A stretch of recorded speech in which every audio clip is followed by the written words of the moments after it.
Hello everyone and welcome back to my channel, Salvage Performance.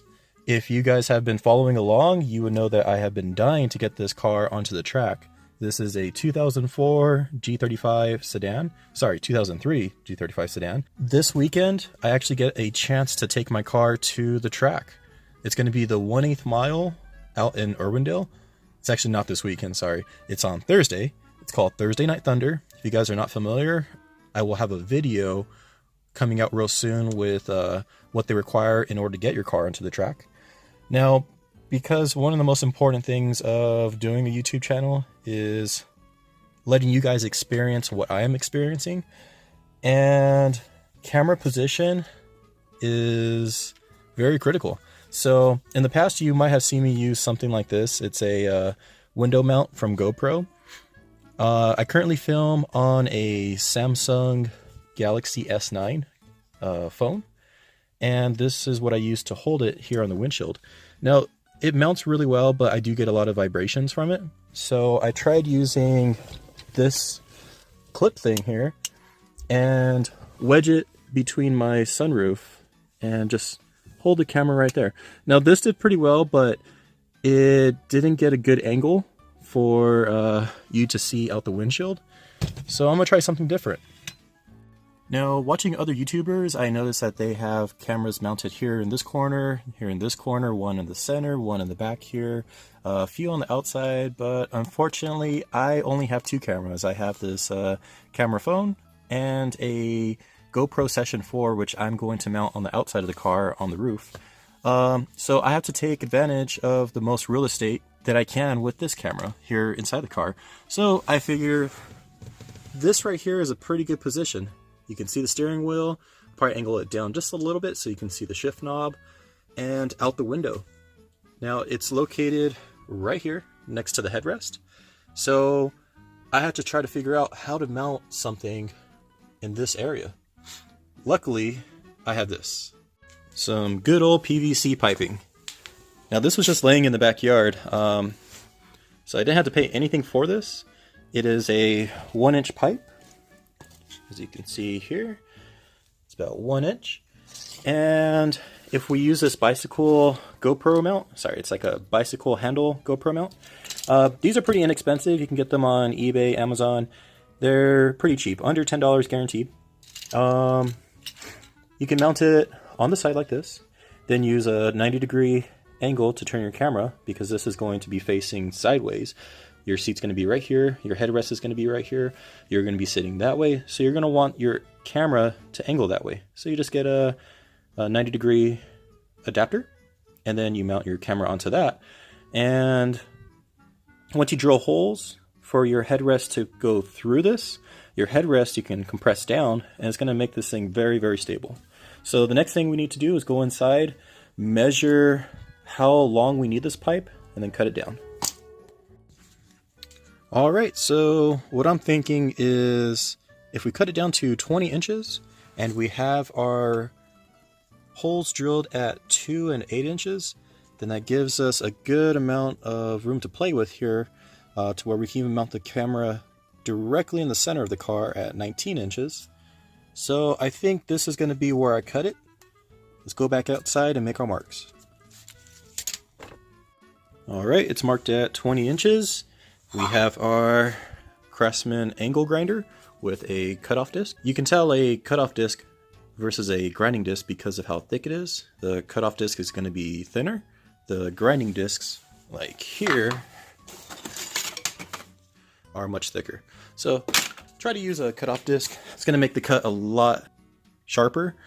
And don't worry too much if you don't cut it straight. As you can see, I couldn't even draw my line straight. But that's not going to matter too much.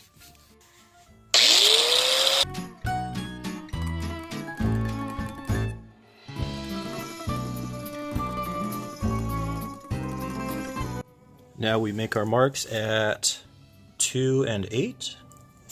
Then we're going to use a punch to center our hole.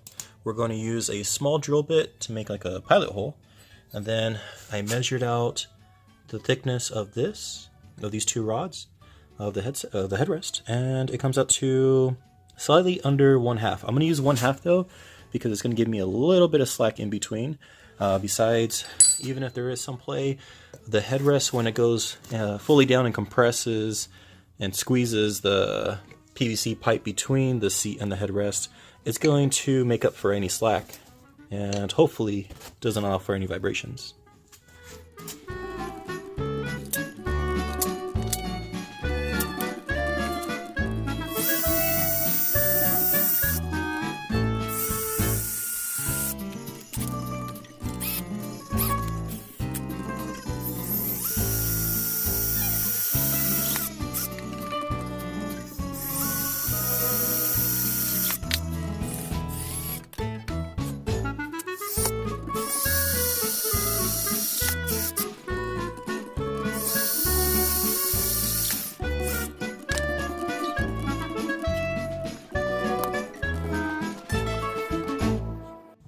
And here we are, guys.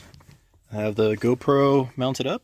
As you can see, a little 90-degree angle with another 90 degrees so that I can position the phone like this. Seems to fit pretty well. Let's put you guys in here. Alright, you guys are locked down, and I don't know, what do you think? Let's see, if I hit the seat,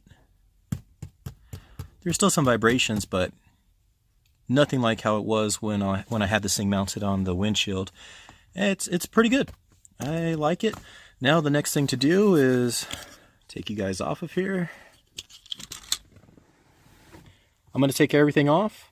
I'm going to sand it down and then spray it black so that it doesn't stand out too much. This is definitely a good alternative if you're not running a roll cage or a harness bar and you want camera shots like this. It's very inexpensive, very cheap to replicate, very easy to do. And this project probably only took me 20 minutes. Honestly, I think sanding this down and painting it is going to take me longer than actually making it. So let me take everything off, sand it down, and I'll show you what it comes out looking like. And in case you were wondering what I'm going to use to paint this, or the process of painting this, all I'm going to do is take a simple red SOS pad. And this is not really to sand off any of the marks or dirt or anything. It's more to score the surface so that the paint has something to bind onto. And all you do is just simply, take your SOS pad and just sand away. And if this part seems a little too extreme for you, you can always just invite a friend out for dinner and say, hey, you want to come back to my place and help me sand down my pipe? I'm sure somebody will help you out with that. But after that process, you're going to want to take some alcohol, clean up your pipe, some paint. I'm using Duplicolor Gloss Black. Use a hanger to slide through the pipe so that you can hang your pipe as you spray it. And this paint says to wait roughly, I don't know how to read, but I'm going to wait 48 hours, so about 2 days before I start to handle this again. Let the paint cure. Plus it's cold outside, so it's going to take a little bit longer. But anyways, guys, I appreciate you watching this video. If you like this kind of content, please like and subscribe. And hopefully in the next video, you'll see I'm at the track. Thank you. Bye.